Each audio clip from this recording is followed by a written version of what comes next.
This crew aboard the Sea Blazer spends hours on the seas, searching underwater for signs of the past. I mean, it's a great feeling to basically have that moment of discovery. They chart the seas and troubleshoot technology to rig up a robot that can go deep and send back answers. It allows us to see out about 100 meters in front of the robot, and then be able to just zero in on anything that we can find. But Rockfish CEO Jeff Hummel says what they're looking for today is a more sobering find. Today we're out imaging the Dix, which sank 117 years ago this weekend in the worst tragedy of Puget Sound.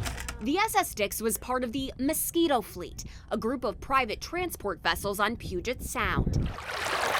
In 1906, it collided with a steam schooner near Alki Point, sinking quickly and killing at least 39 people.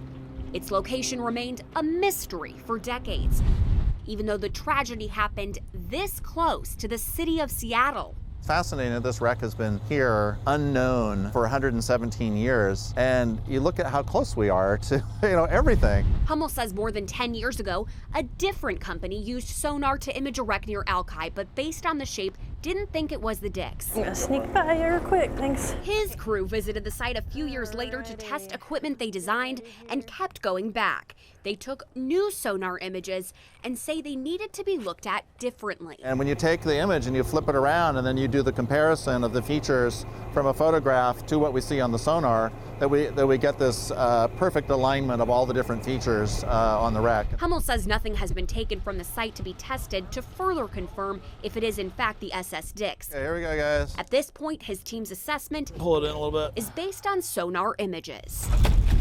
The crew dropped a remotely operated vehicle, or ROV, more than 500 feet below, and we watched sonar images in a camera feed as they navigated through water and sediment. Oh, there it is.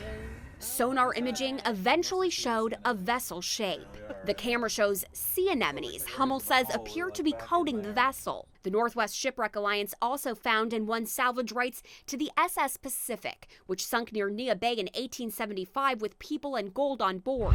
But there are differences here. One of the questions now is how to keep such a historically significant site safe and untouched. They're working on a number of avenues to try to seek legal protections.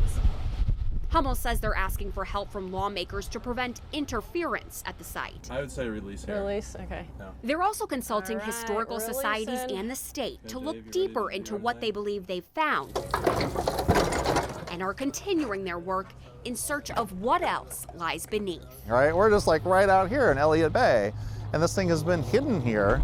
There's more discoveries to be made. From the waters of Puget Sound, Erica Zucco, King 5 News.